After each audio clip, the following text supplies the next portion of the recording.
Hey guys, the stream is going to be starting in a hot minute. Just doing a little bit of housekeeping.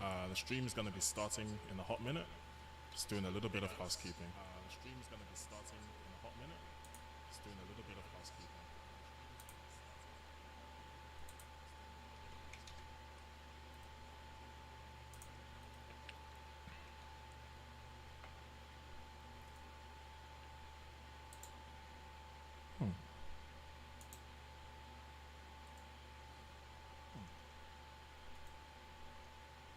Oh wow, that's interesting. Oh wow, that's interesting.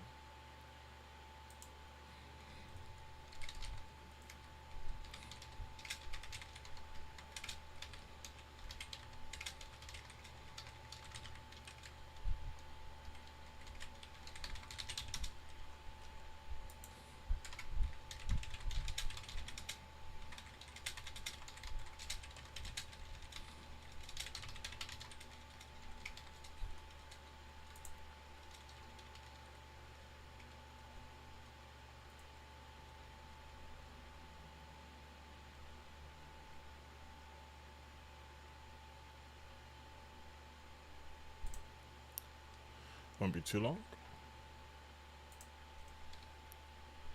Just a hot minute. Just a hot minute. Ah, there we go. Ah, there we go.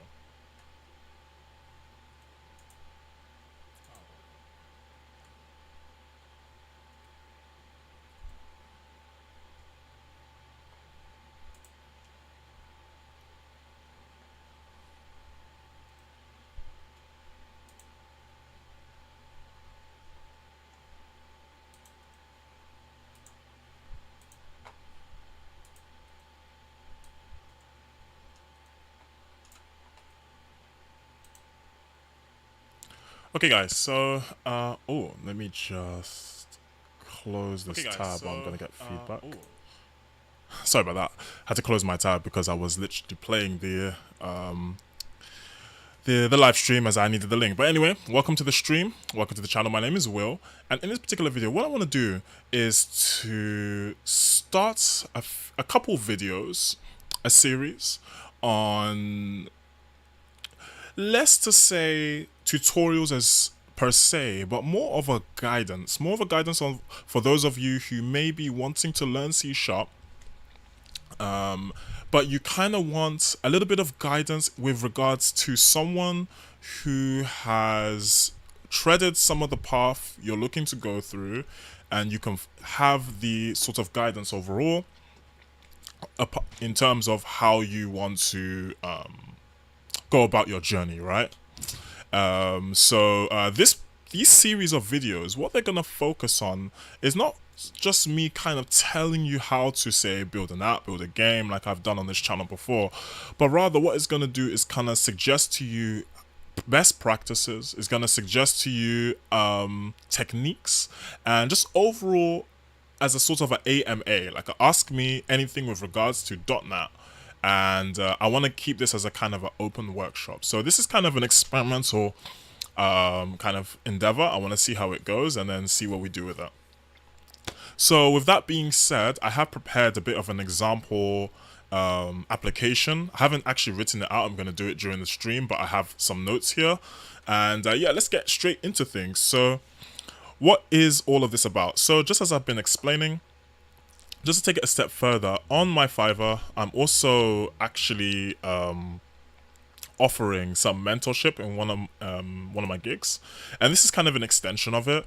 But I thought I would just kind of give you guys a taste of the kind of learning that you may be able to expect if you have myself as a mentor. So let's get that out of the way. It's not too important. Hopefully the levels are okay. I hope the mic is clear. I'm going to quickly just hop onto OBS just to make sure everything there is fine. And without much further ado, let's get straight into things. So, in this particular episode, what I want us to do is to talk about C# how to develop in C Sharp, especially if you have little to no experience, and what kind of IDE and what kind of front end framework you may want to consider if you want to build, say, an application that you want to maybe, for example, deploy onto, say, the Windows Store, or I think it's called the Microsoft Store now. So there are many options. There are many options you can go for. As you can see on the screen, most likely, I have an article on UWP, the Universal Windows Platform. This was Microsoft's, or should I say, Microsoft's flagship, or Windows' flagship front end framework for developing applications, targeting a scope of Windows-based platforms for Windows Phone, Xbox, and also Windows PC. Thus, the name Universal Windows Platform. And I believe that if you are coming into C Sharp with an open mind and you want to develop apps with a view for the future, I would like to suggest that UWP is a place to start. And for the intents and purposes of this video and some of the examples thereof, we're going to stick with UWP. Although there are other, should I say, further into the future technologies. We have .NET MAUI, which I'm not going to really explain into, but I should hopefully have links at the end of this, after this has been uploaded. Links to some of the documentation if you want to read up on MAUI. I thought it had the actual acronym definition. I can't remember off by heart, but it's like as it says, I'm just reading here, a cross-platform framework for creating native mobile and desktop apps with C# and XAML. So it sort of encompasses what Universal Windows Platform wants to be and what it was to be, and it kind of takes it a step further. Rather than just pertaining to a Universal Windows Platform, MAUI sort of encompasses and targets, as you can see here, iOS, Android, macOS, and Windows. So it's like a universal platform. It's quite exciting stuff, and it's quite cutting edge. So, but we're gonna reel it down a little bit, and we're gonna focus on UWP for the sake and intents of simplicity. Now, I'm running a fairly modest PC, so hopefully the slowdowns won't be too much. So I'm gonna just go into this with the mindset that you have little to rudimentary, fundamental levels of programming experience, because these videos have to be very general. Unlike with my gigs that I am offering on Fiverr, which are kind of tailor-made to the client, this is more an open general vibe. So I'm gonna just assume you have general fundamental, the fundamentals, right, of programming in general, OOP, C#, and in this case UWP. So we're gonna go ahead and we're gonna create a blank application. I want to just kind of gently walk us through some of the considerations that I go through in my mind as I develop these applications. Maybe you're thinking to yourself, I know a bit of C#, but I come from a WPF background. I come from a WinForms background. Maybe I want a tiny bit of a primer on UWP. So this might just be a good stream for you. Let's call this prediction game. As you know from the channel, I do like my video games, and I do have a fun little idea for an example project we can go through. Gonna go ahead and create that.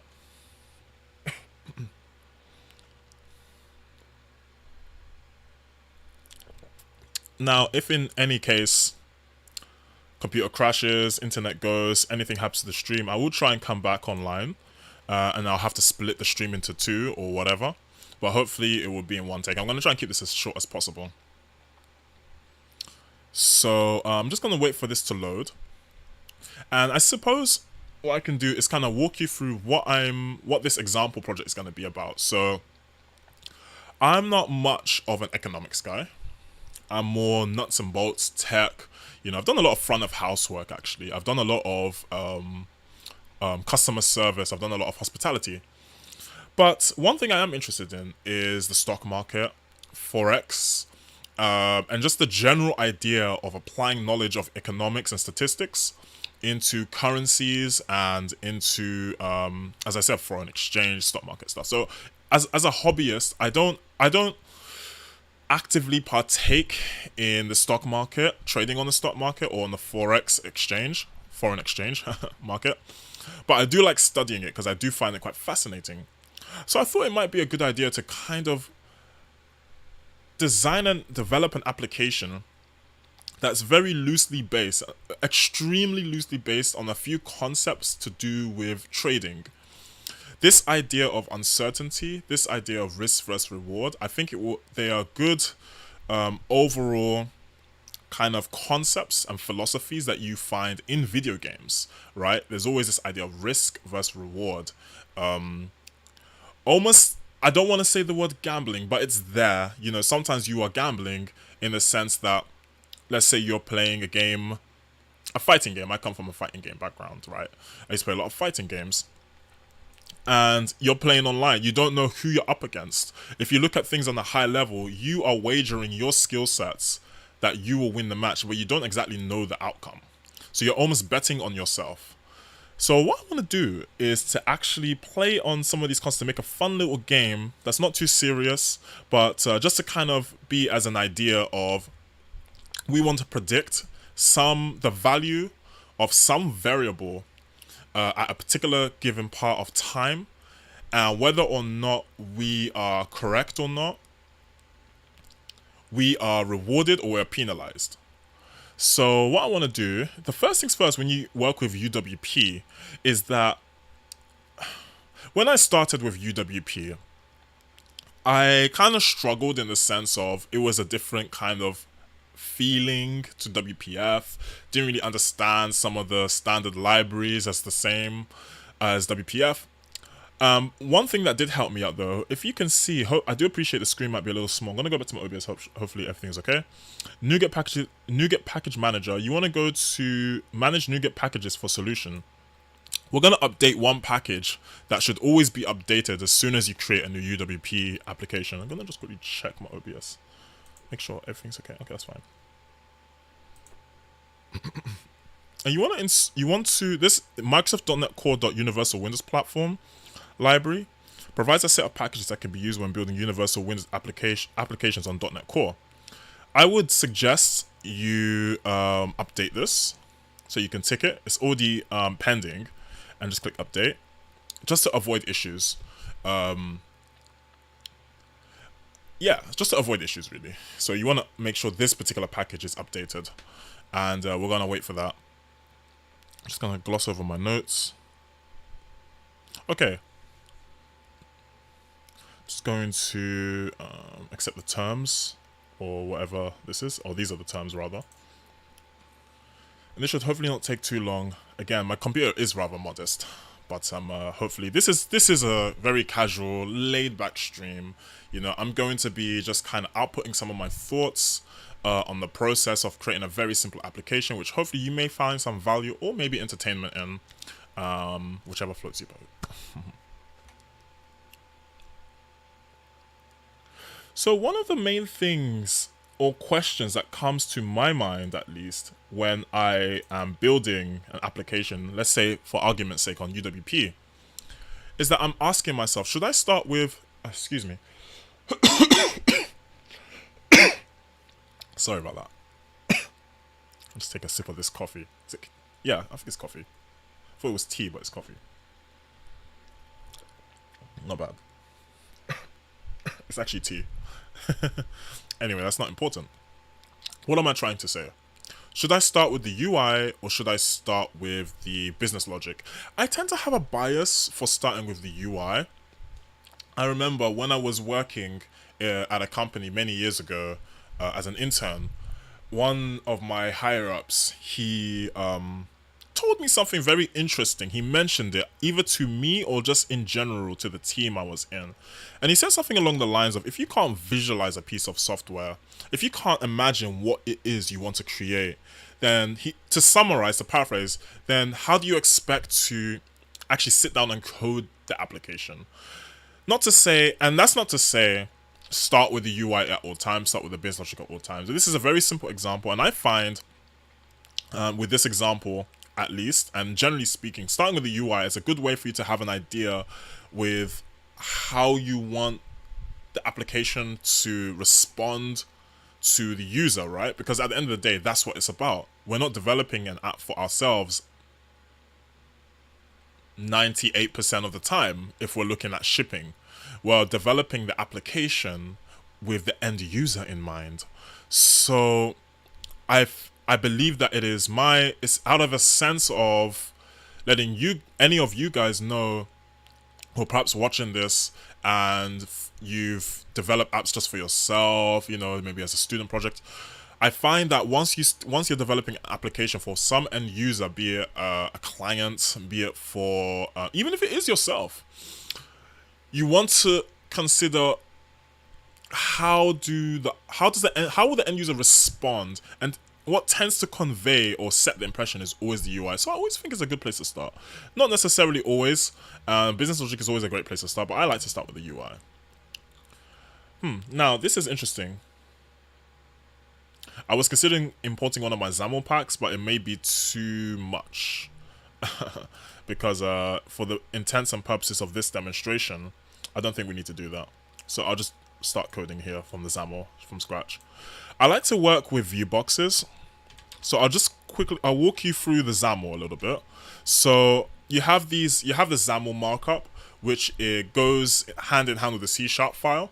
It allows you to script your UI, and you can implement some interesting techniques such as binding in order to kind of streamline your data access layer. So we're not going to go into binding in this particular stage of the series. We're going to go into very entry-level things. We're going to gloss over things that maybe should be taken into account, high-level concepts. But again, this is a very introductory, gentle video rather, to the series. So I like to start with this. I like to use the view box. Why? Because the view box support is a fluent compliant control, if I'm not mistaken. Meaning, and the fluent system is one that Windows has, whereby controls, Visual Studio controls such as view boxes. I'm not sure if stack panels are fluent. I believe canvases are fluent. Grids might be fluent. They respond natively. So to resizing, and it just means less work on our end. So I like to contain things in view boxes. But the thing about view boxes, let's make one view box. It's been a little while since I've done this. So the thing about view boxes, it can only contain one child element. But what if we want to contain multiple elements? That's where I like to implement something like a canvas. Because with canvases, they hold multiple elements. But since it's considered one child element within the view box, we can get away with adding multiple elements within our view box, which natively only holds one element, which is this encompassing canvas element. So what do I want to do? I want to create a really simple UI. Again, if you remember, I was talking about a prediction game, right? Let's imagine like the stock market. If at some high level, in this stock market, you can almost summarize it as you are. I'm trying to avoid using the word betting, but in a way, you are trying to say this value will go up, or this variable will go up, or it will go down. Generally speaking, up or down. It's quite binary in that sense. And thus, some professional stock traders will probably tell you, if you come into that profession without the skills and tool sets you need, it is almost like gambling because you don't know what you're doing. It's like 50-50, right? But if you are professional, obviously it's more to that profession than guesswork, right? There's analytics, there's economics involved. You're not throwing away your money hoping for the best. You're actually using economic and statistical techniques to basically, if you're hedging your portfolio, or you're trying to build your gains. I don't really know what the technical terms are, but it's definitely, in my opinion, it's not pure gambling. It's not gambling in my sense. But anyway, we're taking the concept. That's the main thing. So what we're gonna do, I want to create a button. Let's see now. Oops. Let's say, let's see if I can visualize how this UI should look. Yeah, I got an idea. Let's first give this viewbox some dimensions. We'll give it a name, so we'll say X name, and we'll give this viewbox, we'll just call it VB1. It has a height. I don't know what the dimensions are here. I think it's, let's just try 12, height. Let's just try 1080. I think I got it right. Let me zoom out. Almost. It's probably 1,000. I think it's 1,000. Yeah, there we go. 1,000. I can't remember what the width is. So we just want to encompass the whole screen. Width is probably 1080 or something. Otherwise, if we don't define these values, we might have some issues. I really don't. I tend to avoid drag and dropping nowadays when you're working with the designer view. So for those of you who may be coding in UWP, if you ask me for my advice, I would avoid drag and dropping from the toolbox, and I will just get used to scripting from the XAML, occasionally tweaking things as you need from the designer view. But I will try my best. I always try my best to get used to the XAML. I think it's better in the long run. Canvas, let's give it a name. Let me zoom in because it's probably really hard to see on your end for you guys. I'll say CV1, just keeping things very simple.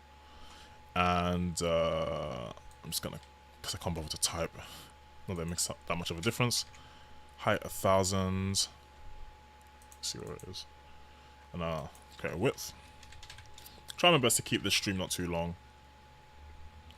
Again, just a gentle primer into coding in CSharp and UWP, and some of the general considerations as I'm talking, as I'm walking through this example. I'm just kind of outpouring some of my ideas and stuff, which hopefully you find value in. Now, I mentioned the button. So let's say, let's give this button a name. Say trade button. Trade? Let's call it set button, because we're not, I don't know if we're trading yet. Let's not make things too complicated. And I'm going to give this button a content. Set prediction. Let's keep it like that, just so it's quite self-documenting. I suppose you want a UI that's rather self-explanatory, self-documenting, in the sense that without the need of some explicit documentation, the end user can almost understand the UI just by looking at it alone. That's an ideal scenario. So if we have a button here called set prediction,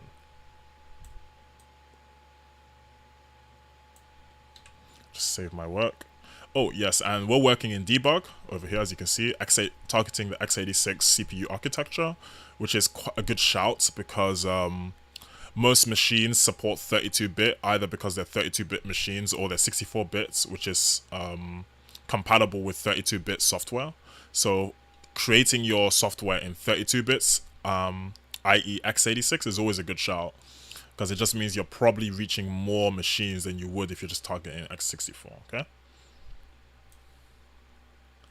So I'm going to do that here. Now, I'm going to try and outlay this UI and explain as I'm going on. Let's have another button.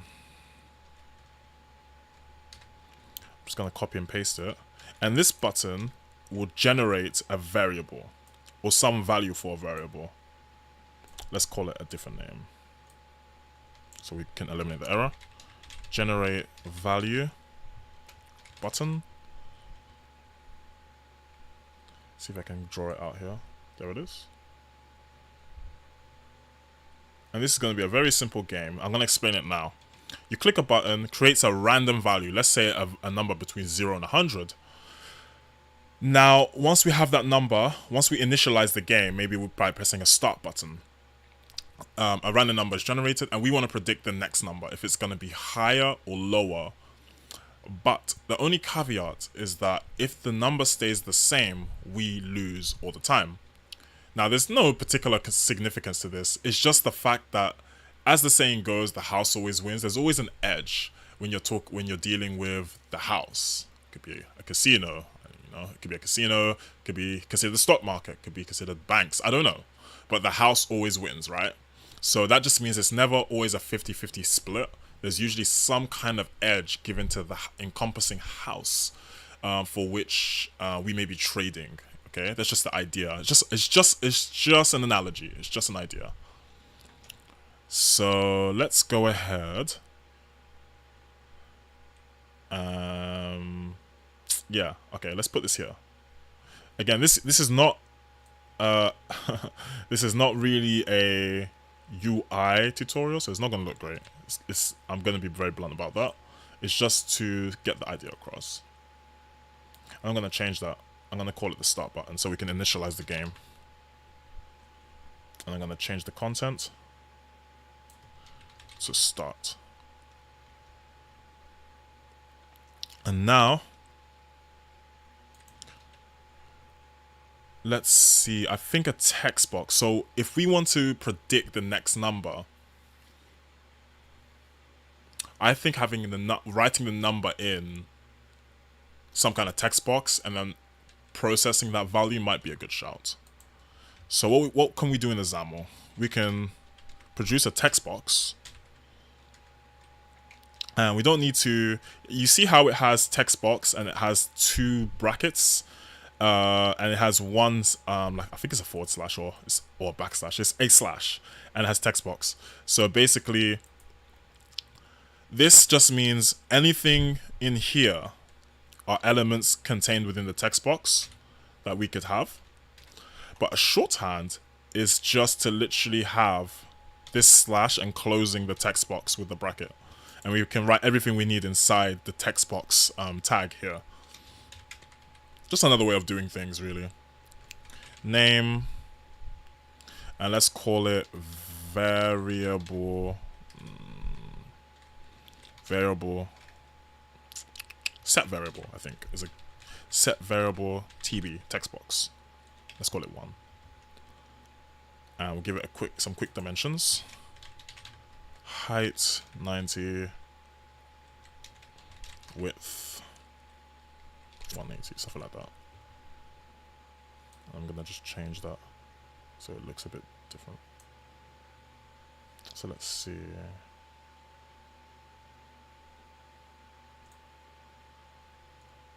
Leave that in the center. And finally, I think finally at least, as for this rudimentary UI, which helps because it kind of gives us an idea as to what we're doing. We're going to set a text block. Going to give it a name, and this is just going to be the name of the variable by which we are predicting its next value in time. Because it's not going to be really time based. It's going to be like just button based, like click based, but just like it's kind of simulating time change in time, delta, whatever. Let's just say variable, target variable,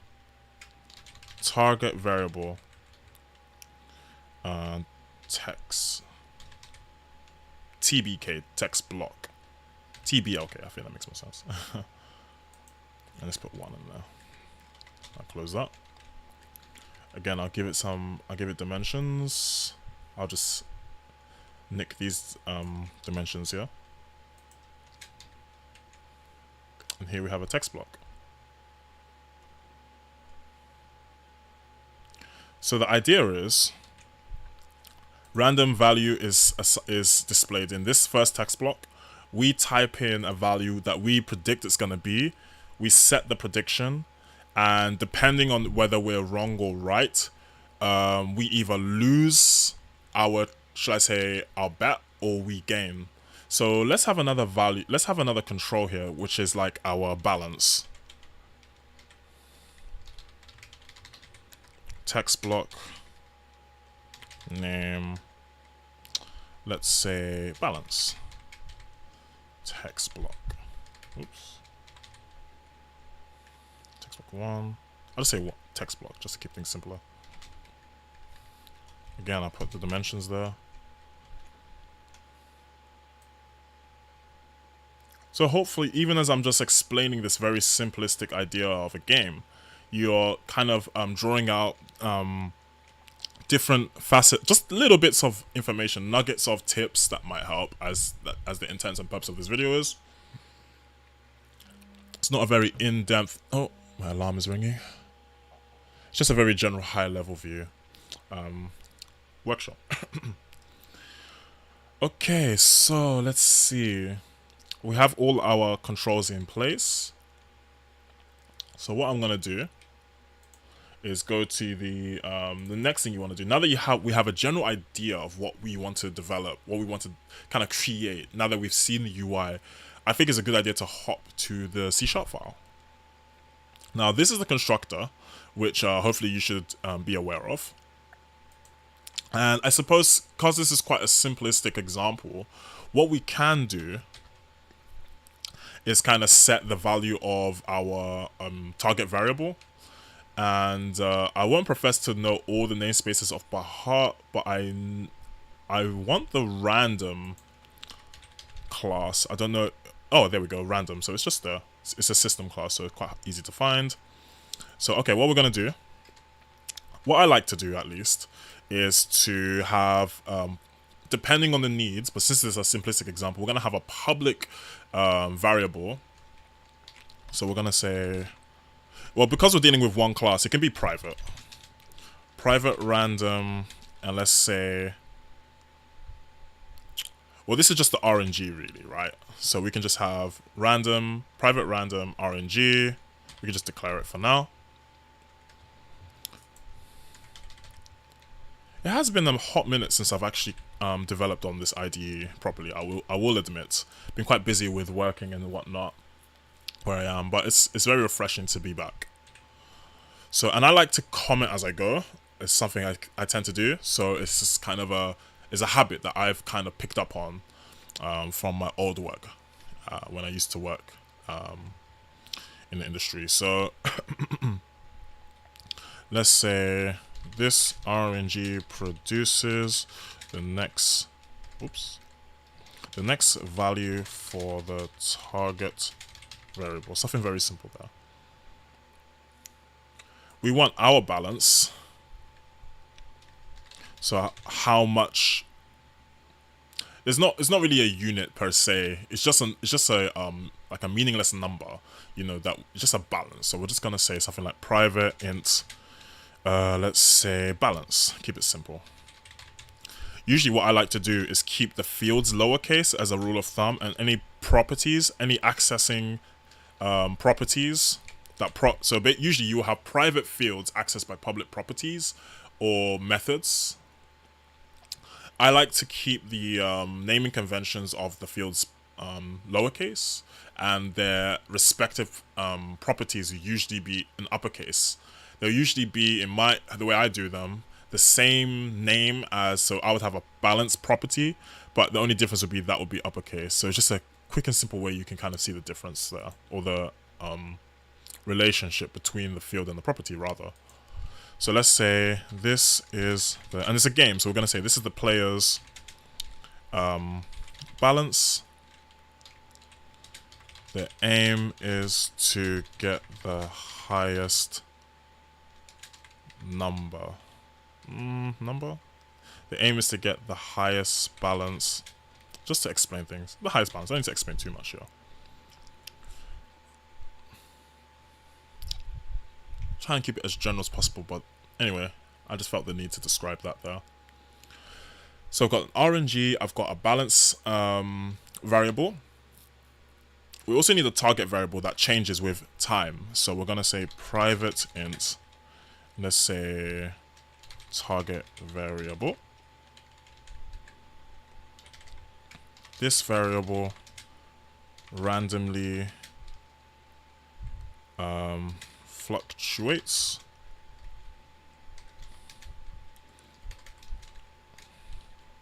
either a higher or lower value. In real life, in something such as, say, the stock market, which I'm quite interested in, there's obviously more variables than just pure blind luck. There are economic factors that determine whether a stock's value goes up or down. So it's not just random. there will usually be some determining condition as to why a stock continues to increase with time generally, or continues to decrease or goes stable. But again, this is just a overall example. Okay. So let's set out RNG in the constructor. So we can say something like this RNG, and we can construct our class. And then what I'll say, I'll fire up the first value as soon as the application is loaded. So if we use the next function, it should automatically generate an integer, but we're going to give it a range. So I'm going to use the third overload here. Hard to read, but it accepts two int values, min and max, so it's a range. And so let's just say, let's keep things very simple. This range is not going to change. I'm not putting any kind of function behind it or any kind of underlying pattern behind that determines the range of the RNG. It's just going to be random number between, let's say, -100 and 100. Quite a deep range if you ask me there. So this RNG will, so when I construct the class, and I do like to describe things with comments as I go usually, so I would just say, when the app fires up, generate a random number between the given range. Okay, very elementary stuff here. And then what I want to do is then display the value onto the UI. Again, a very simple way of doing this is just literally setting it in the code explicitly. I've forgotten the name of the control. So we have, what do we have here? Target variable text block. So this is what we want, I think, because we want to display the value of the target variable on the respective control. So something like this. And what the this keyword does, it just means a variable or an object that's in that particular class scope. So in the scope of mainpage.xaml.cs, which refers to our XAML file, we have this object, we have this text block control. Okay, so I have a habit of writing this for any kind of object, any object that is respective to the class I'm working in. Just a kind of rule of thumb that I do. But it doesn't really make a difference. We don't have to have this, but I like doing that because it's just at a glance I know the scope of the object straight away. Target variable, I think it's text, not content, is assign the value. So what I can, excuse me, what I can do, I can just put this on the same line.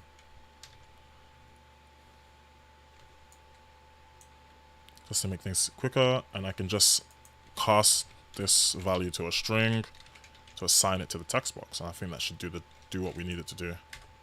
So what I've just done, it's the same logic, generating a random value, assigning converting the value to a string, and then applying the string, assigning it to the text of the text block. So we might get a number like 75. If I get that first, that'd be pretty cool. Just saying. Maybe we should check it out and see what happens. Make sure everything is running as expected. Now, first time that you run the application, it is going to be a little slow because it's initializing and creating all the directories in the back end of things. So what I'm going to try and speed things up by starting without debugging so that we can bypass the generation of symbols. And symbols are just at a very general level. Symbols are necessary for when you debug your application.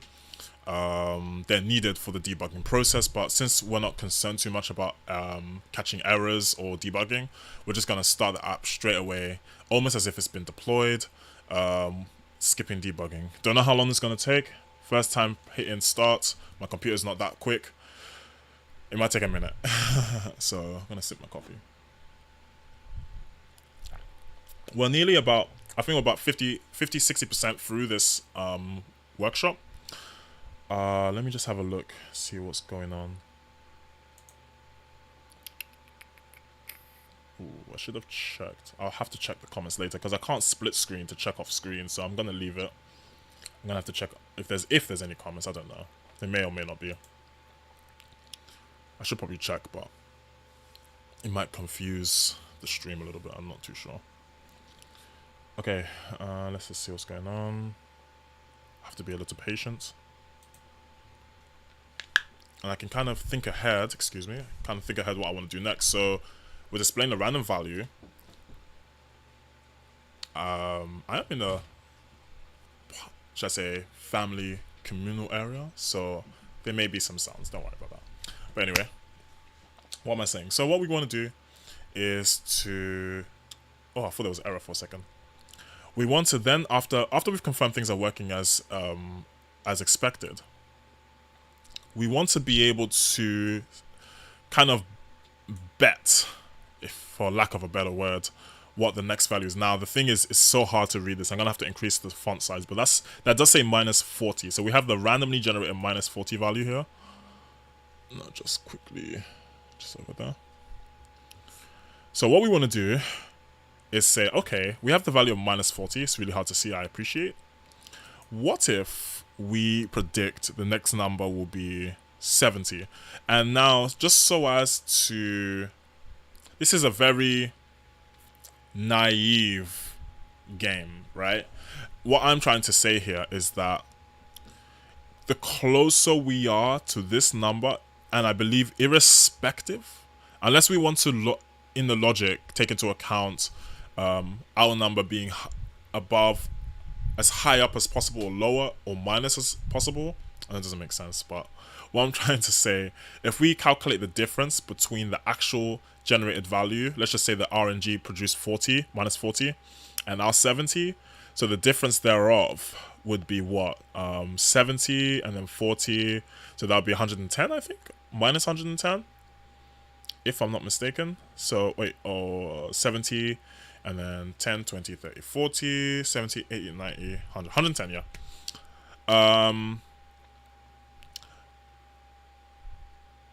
So, of course, we want to be rewarded for a higher value. But we also want to be rewarded for a value that is the same as what has been predicted. So, of course, the mechanics of how the game works depends on how you want the game to work.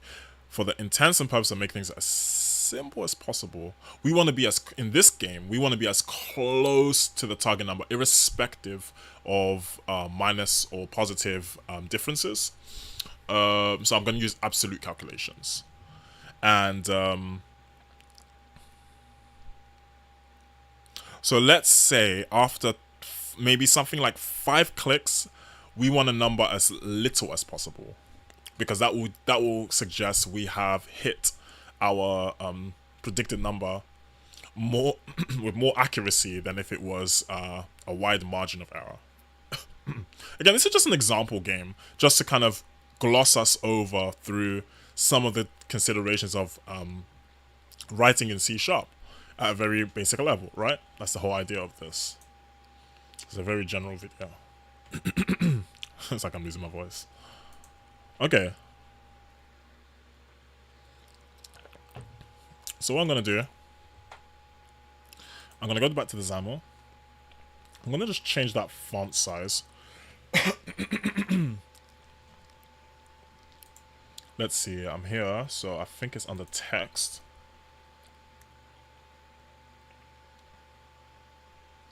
I'm on 11px, 11 pixels, so I'm gonna just go to like 36 or something for the text font size. Change this to 36 as well. Was there another one? Was there another text block? I think that was it. One's a text box, one's a text block. Okay, so set prediction. So this start button is kind of null and void, to be honest. So I'm gonna actually get rid of it. It's not doing anything because I've set the initialization on the constructor. Set prediction though should have a functionality. So what I've done is in the designer view, I've gone ahead and gone to the properties panel, and I'm on the click event, and I'm gonna give a click functionality to that set prediction button. It's one way you can create events in C# using UWP, and it's quite similar in like WPF as well and WinForms.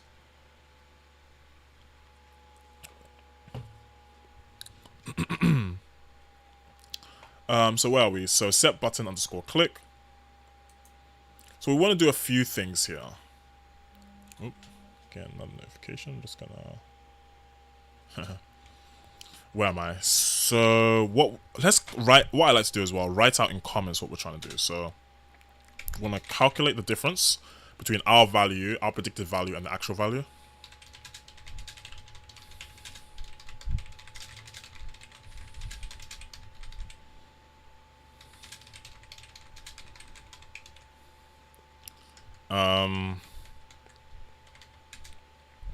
We just want to monitor the sum of the differences. So I believe we might need another variable, and we'll get to that. So what we're gonna do, excuse me. So we are going to get our predicted value, which is the variable, the value we put in this text box. Obviously, it's in a string format. So what I like to do is to use the int parse method and just convert it from a string to an int as such. So we're converting our value from a string to an int, and we're going to do a bit of arithmetic. So we're going to say our value, let's see how I'm doing this. And since it's going to be absolute value, it's not an absolute calculation, just means that the mathematics, the difference doesn't take into account positive or negative offset. It's just a positive output at the end of the day. So it returns the absolute value of a 32-bit signed integer, as it says there. So I'm going to do our value minus, and what's the name of the other text block? Let's see if it comes up. It was like TBK, wasn't it? TBLK is going to be an IntelliSense, not balance. Ooh, now I'm confused. That's the wrong one. It should be it shouldn't be TBLK here. It should be TBK, I think. I can't remember. I'm gonna check. I could have done it like that. It doesn't matter. So this is called the target variable TBLK1. I'm gonna just grab that name. We're gonna take this value. We're going to calculate the difference between that and our predicted value, which is set variable TB1, text box 1, I believe.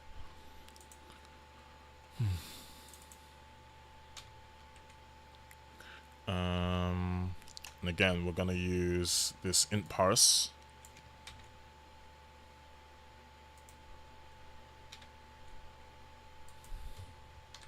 I'm going to get the text. I'm going to close the bracket. So doing a bit of maths, calculating the difference between our predicted value and the actual value. And we're going to monitor the sum of the differences. So I'm going to just take this comment here. So what's good about commenting code as you go is that usually if you're writing some kind of software, it's not going to be just you maintaining the code or developing or debugging. You're going to have someone by your side, right? A co-worker, a friend, or even just yourself. And so having comments throughout really just does help, because someone else might not understand your code at face value. So I want to assign the value of the monitor. So what was the name of the text block? I can't remember. Balance, that was it. Text. And what I want to do is just cast this to a toString. I think I can just do it here, hopefully. Oops. So I have an absolute value calculation of the difference between our predicted value and the value that has actually come up. And I'm going to go ahead and run this. Ooh, but before I do, I want to make it so that the values stack. So what I need to do is just an extra step of arithmetic, I think. So I'm going to take this text text block text value, which should be the value of the previous offset, which should really be 0 at the start. So I'll give that a default value of 0.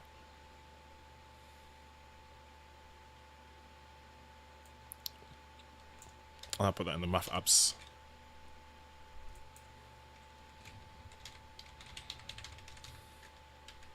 Like this.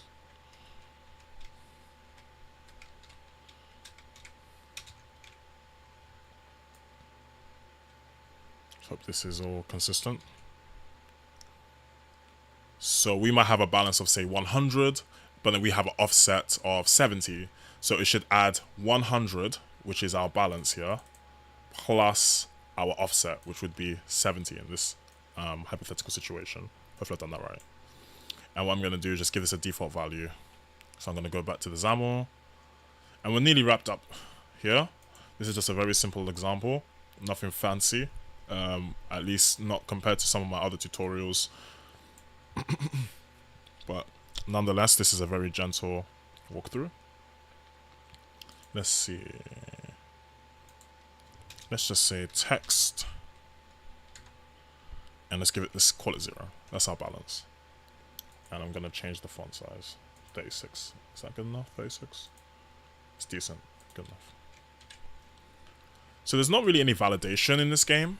Nothing to say we have hit the prediction button X amount of times. Nothing to say we've been penalized. We're just going to keep track of that with our imaginations. But again, it's just to convey the overall concept of this. And you hopefully should be seeing how just looking at the UI helps to visualize the logic that we have to put into this application. Whereas if we didn't have the UI to leverage off, for starters, we wouldn't be able to access some of our controls, which holds our values. But yeah, the UI, although simple. So let's just, I know it's not a great UI at all by any stretch of the imagination. Let me check something quickly.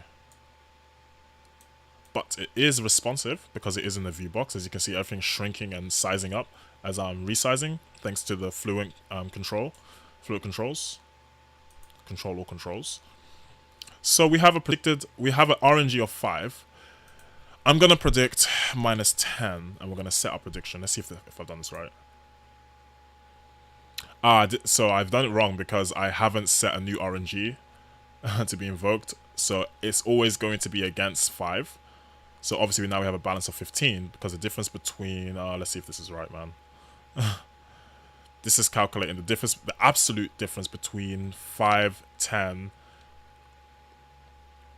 and is 15, of course. I don't know why I stopped to think about that. Yeah, of course. I don't know why I stopped to think. Maths is not my strong suit, but it's a simple thing. I just had to think about that for a second because I was like, looks a bit suspicious. Oh dear. Anyway, so let's add the extra step that we need. So after we have calculated the offset, it's quite important that we assign the new RNG afterwards, because then we don't want that to interfere with our previous offset. So let's get our RNG. I forgot to spell for a second. Next. Again, let's keep it fair. So -100 to 100. And then just as we did earlier, we want to monitor. So I'm just going to copy this. It's just going to do, it's the same logic.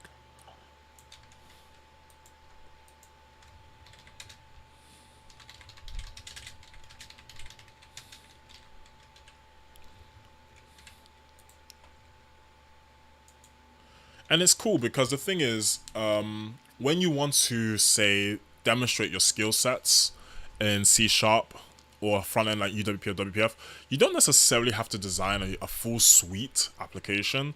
It can literally just be a functionality. You can literally just design a functionality. I don't know how long this stream has been going on for. Just under an hour. But just under an hour, I've walked us through a very simple functionality that kind of does one thing.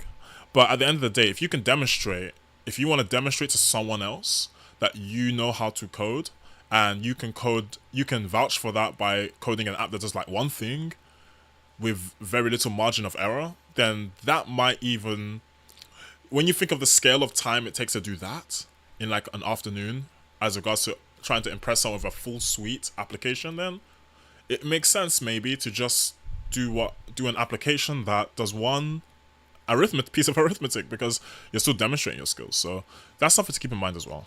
Let's just make sure I've done everything correct here. Okay, so we have an RNG of -83. I'm gonna place a bet to say the next number is gonna be close to or 10. So we're gonna set prediction. It's -74, not great. Quite a high number there. So let's just say that's our first go. I did say 5 tries. And to make things fun, we don't want to, I was gonna say we don't want a number higher than 100, but that's a little unrealistic. If the range is -100 to 100, I think 200 might be fair. Let's just say that. So second go, I have no idea what the next number is. This is random, 36. Minus, it tends to be going for minus values. And I think I've done something wrong in my arithmetic, because obviously that has gone down. So let's just see what's going on here. Let's use whole numbers. 10. Okay, so we have a value of 50. So let's try and remember what's going on here. So this is taking our, let's have a look at our code. It's taking our, so the balance, so our current balance, our portfolio, so to speak, is taking the value of the balance itself, and it's adding it. I'm using maths.abs. Let me just check the bracketing. Math.abs, the difference between the target variable and what we have written.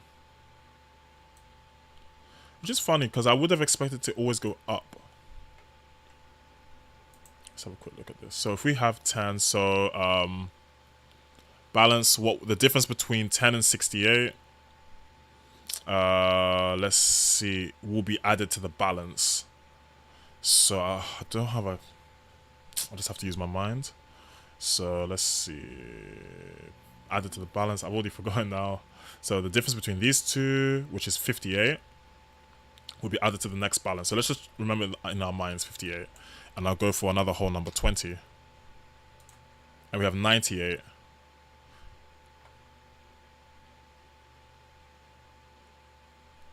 So 46, 58. I'm not sure what that is. 40, if that's correct. I have a calculator somewhere, but I'm just gonna do this. This is embarrassing. I have a calculator in front of me. I forgot the numbers already. All I remember is 58. So let's just double check. I just want to make sure I haven't done something functionally incorrect.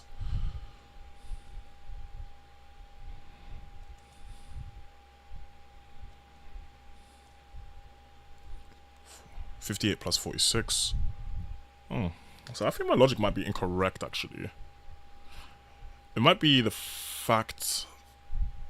Let's see. Because I would have expected the number to go up. We could spend the last 10 minutes trying to solve this to see what's going on. It may not be an issue at all, but I would have expected the number to always be going up, not going down, because of these absolute values. So, you know what? Let's debug this.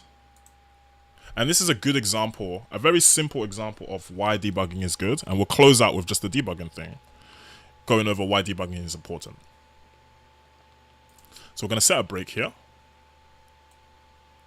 And we're going to start the app in debug mode. I'm going to walk us through. It's going to be a good opportunity to just walk us through debugging, generally speaking. So we can know, because the amount of times I've coded something thinking, yeah, I know what I'm doing, but then debugging, there's obviously errors, but then debugging exposes something I didn't even cast my mind to understand or to fathom I would have put into the code. It's a very simple but a very powerful tool, debugging, to aid you. And when I started my journey coding C#, I was quite resistant to debugging. I don't know why that is. Let me know if that's something you may have may have met. A kind of resistance to get into debugging at the beginning stages, but then once I start to explore the advantages of debugging, it just becomes second nature. Have a sip of my coffee. Let's try and make sense of what's going on.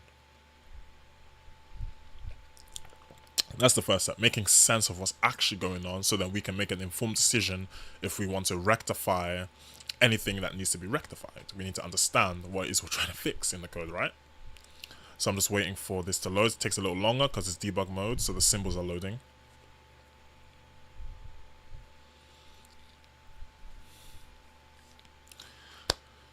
Just waiting for this. And then after this, after we make sense of what's going on, I'll wrap up the video and shall hopefully have some more exciting things coming down later down the line. Might even open the floor to what you guys might want to see. So we have a balance of 0. We have minus 71 predicted. Let's just go for 50. Keep things simple. Set prediction. Boom. We have hit our break. So let's have a look at what's going on here. Okay, wait for things to catch up. So 0, of course, for the balance. We're taking the balance itself, which is 0, plus, I think I should put this in the encompassing bracket. I think I should at least put this in the encompassing bracket. So what I mean is something like this. Let me just put this away. Keep getting notifications. Boy. Where was I? Try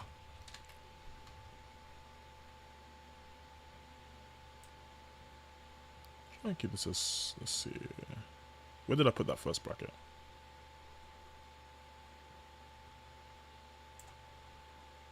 Let's see. I lost my trail of thought now. Int parse. So 1, 2. 1, 2, 2. I think I need to delete this one here.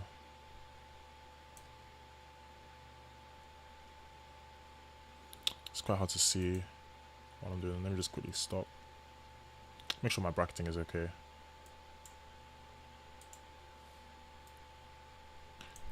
So I have 1, 2, and then this is for that bracket. This is for that bracket. Minus. Don't know what I got rid of, so I'm gonna bring it back. Int parse. Not too sure what this one's for. Just check it.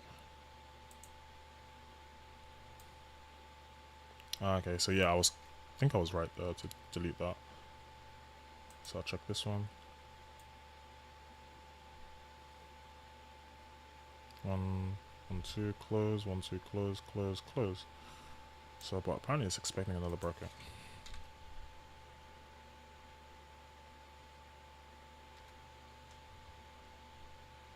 And this is enough to do the bracketing. All I want to do is just close off that piece of arithmetic. So let's just make sure I'm doing this properly.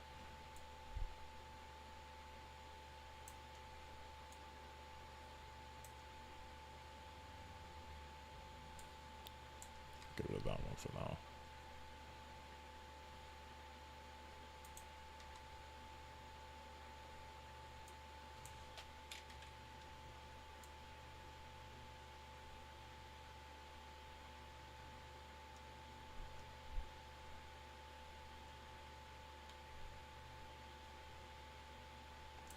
What's funny is that I don't really want to use math.abs on this part, I think. Only for when I'm calculating an offset.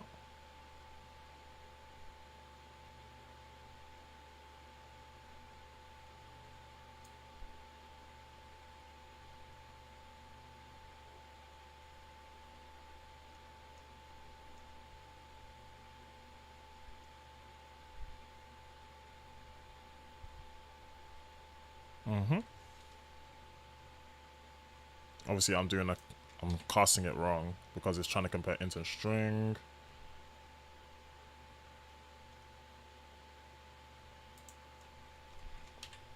So let's just go. I can't believe I actually just completely confused myself. Something so simple. Let's go back. So I'm going to get rid of this. And before I do that, let's get that comment back. Oops. Here we go. Very simple. So I'm going to first get rid of this.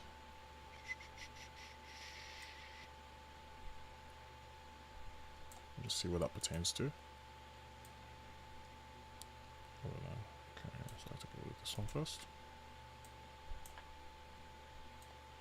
Because it just rubs me the wrong way to have a math.abs value.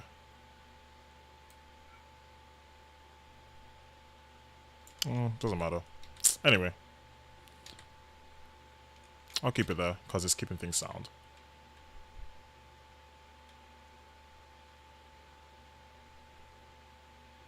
It's very strange. I don't know why that's happening. By removing the math.abs, I'm kind of confusing the logic. Let's just run that through again. Unless my logic is flawed somewhere, because I was expecting to have a higher number all the time because I'm building on the difference from absolute values, but obviously I'm overriding the value somewhere, so I'll just run it through again.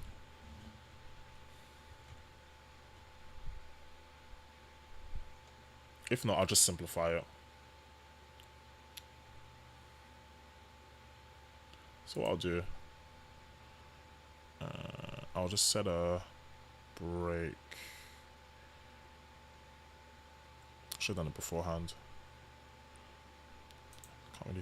Okay, I'll just set it there. Let's go for 10. What I want to do, I'm gonna take this away for now.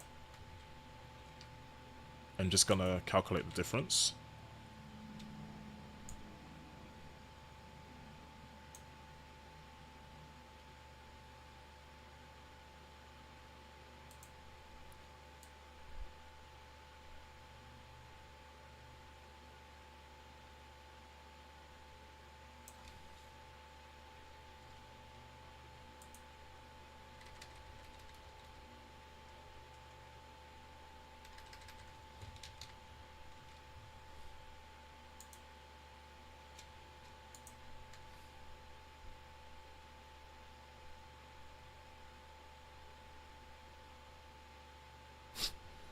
Yeah, I see what I've done wrong. Yeah, I see what I'm doing wrong.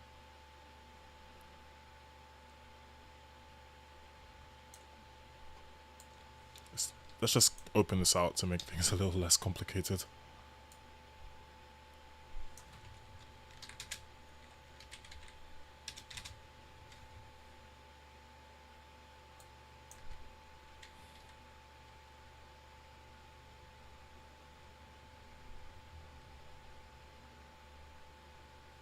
Minus 77,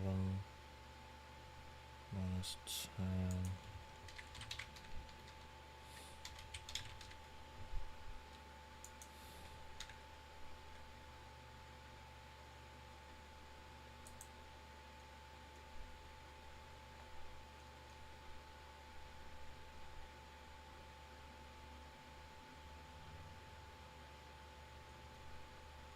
I'm confusing myself. I know it's...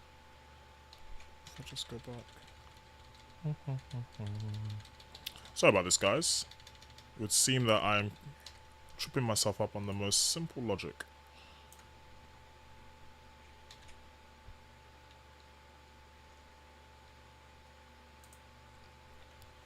Because obviously I was trying to do an arithmetic operation on what was 2 strings, but then of course I was parsing them as integers, so that's where I got confused.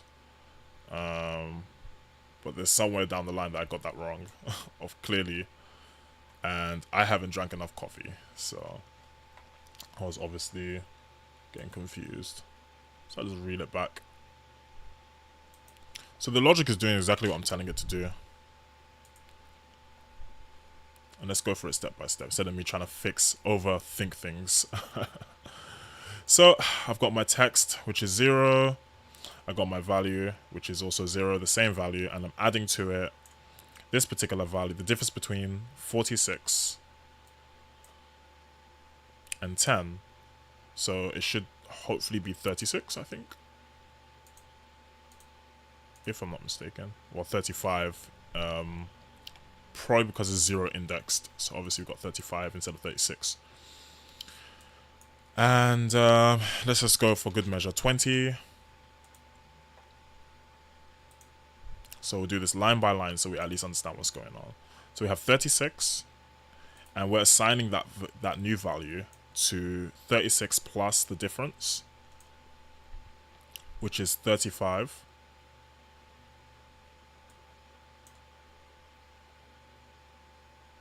Oh, that's very funny. That's very interesting. Anyway, 35 minus 20, which is 15.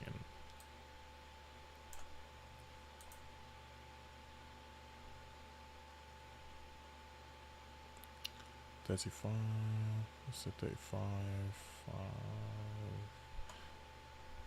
So that's obviously done 36, 46, 47, 48, 49, 50, 51. So it added 15 to 36. And that's why we have our value 51. So not quite what I was expecting to get as the output value, because I kind of wanted something else to happen. I just wanted it to tally up the differences and just add them thereof. But as I saw, it was going up and down earlier, whereas I wanted to just go up the balance. But anyway, the fact is I've kind of come to the bottom of what is actually happening, which is I'm quite satisfied with that for the intents and purposes of this little mini tutorial. So even though I sort of overthought things a little bit, I hope what you gained out of this, just as a little bit of a wrap up, is just some of the considerations that go behind creating a UWP C# application. Of course, I'm as much as of myself, you know, I have this habit, which I know myself. I don't know, I can only speak for me. I think things through more than has to be done, as I was kind of really over engineering something so simple. But as you can see, we set a few variables. I went through commenting my thoughts on UI and XAML and business logic. So this stuff is just very, very fundamental things to consider if you're making a very quick proof of concept kind of application that in this case does about one particular thing, one or two things. I'm gonna check my OBS. It has been about an hour, just over, and I hope you did find this video helpful, if not informative or educational or entertaining. That was the word I was looking for. I was going around, I was like looking for the word entertaining, but it was definitely entertaining for me, struggling on something like that. But hey, that's life. That's how it is. So do leave a like if you enjoyed, dislike if you didn't, and leave comments as to why that might be so that I can improve the content I produce. And otherwise, I hope to see you in the next episode. I'm going to think up a more interesting episode as we go through, kind of ramp up the difficulty a little bit. Hopefully not ramping up the complexity thereof, but kind of just like more interesting things, you know, more things to think about, you know, applications with more of a use case. I'll put more thought into preparing it beforehand so that we can have some fun diving into the application itself. So I hope you enjoyed this. Have a great day. Bye bye. My name is Will, and I should hopefully leave relevant links in the description. Okay, let's see if I can end this now. I think I have to do it on YouTube dashboard. I'm quickly go to OBS just to make things a little bit. Oops. Bring this back up.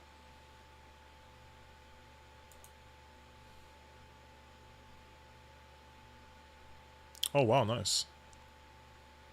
See you guys.